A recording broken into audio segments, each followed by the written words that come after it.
અને જેમણે ખૂબ સારું ભાજપમાં વર્ષોથી કામ કર્યું એવા અમારા જ ખૂબ નજીકના કંઈ પણ કામ હોય તો એ આપણે રાત્રે 12 વાગે બી ફોન કરીએ તો ફોન ઉચકીને સમસ્યાનું સમાધાન કરતા એવા અમારા કિશોરભાઈ, મંગલેશભાઈ નથી પણ એમને પણ યાદ કરીએ છીએ, અમારા ઘનશ્યામભાઈ, અહીંયા ડૉક્ટર સાહેબ બેઠા છે, અને જેમ કીધું ને કે ત્રિમૂર્તિ જેમણે ખૂબ મહેનત કરી, હું કહેતી કે આ ઈન મીન ને તીન એટલે જ, પણ અહીંયા આવ્યા પછી મને ખબર પડી કે આ તો ખાલી આગળ આગળ ચાલે છે, એમને ધક્કો આપવા માટે તો અહીંયા બધા આટલા બધા બેઠા છે, અને આ બધાએ જ્યારે ધક્કો આપ્યો તો આટલી સરળતાથી, આટલી સુગમતાથી, આટલું સારી રીતના આપણો આ કાર્યક્રમ થયો છે. તો એક વાત એમ કહેવા માંગુ કે આપણે ભગવાન બિરસા મુંડાની જન્મ જયંતિ પર આપણે ઉપસ્થિત થયા છે, અને આપણને અહીંયા ડોક્ટર સાહેબે, ભોય સાહેબે ખૂબ સરસ મજાની સમજણ આપી દીધી અને સમજાવી પણ દીધું. સાથે સાથે પૂજ્ય સ્વામીજી, પૂજ્ય મહારાજજી જે ઉજ્જૈન મહાકાળથી આવ્યા છે, અને એમ કહેવાય કે ભગવાન શ્રી રામ જ્યાં જ્યાં વનવાસ કાળની અંદર ગયા ત્યાં ભગવાન શ્રી રામજીએ સ્વયં પોતાના હાથેથી લિંગની સ્થાપના કરી છે.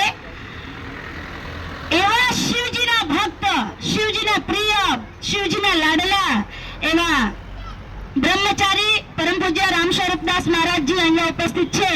એમની ઉપસ્થિતિને આપણે બિરદાવીએ છીએ. એમણે આપણને ખૂબ સરસ મજાનું પ્રબોધન આપ્યું છે, અને એમ લાગ્યું કે બોલતા હતા તો કદાચ તલવાર લઈને ઉઠવું પડે તો અહીંથી કોઈ હચકચાશે નહીં, તલવાર લઈને જતા રહેશે. એટલું સરસ એમણે આપણને ખૂબ સરસ સમજાવ્યું.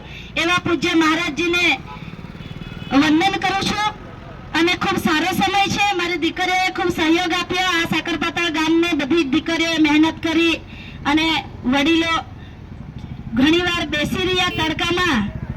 હવે મારે શું બોલવું, બધાએ આટલું સરસ બોલી દીધું તો મારે કાંઈ બોલવાનું નથી રહેતું.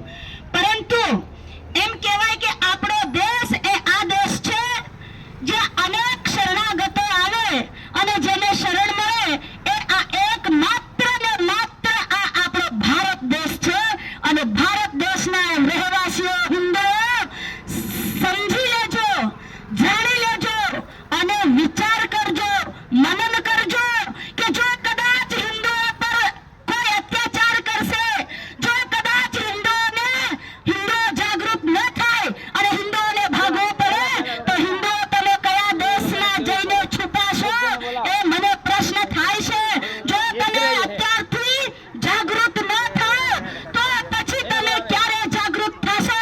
આજે વિચાર કરો, બાંગ્લાદેશની લડાઈમાં એક બાંગ્લાદેશની મુખ્યમંત્રીને બી શરણાગત થવા પડ્યું ત્યારે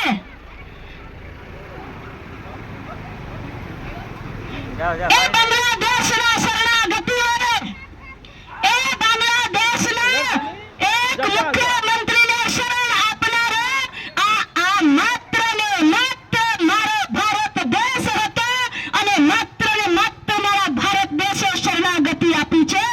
એવા દેશ છે ત્યારે આ દેશના લોકો, આ દેશના આપણા સનાતનીઓ સમજી લેજો કે જે દેશ માટે આપણે એમ કહેતા કે આ દેશ તો સોનાની ધરતી છે, આ દેશ તો સોનાની ચિડિયા છે, આ દેશ તો આ દેશ છે જે અનેક વિધર્મીઓ આવીને શરણાગતિ લઈ શકે. અને આપણે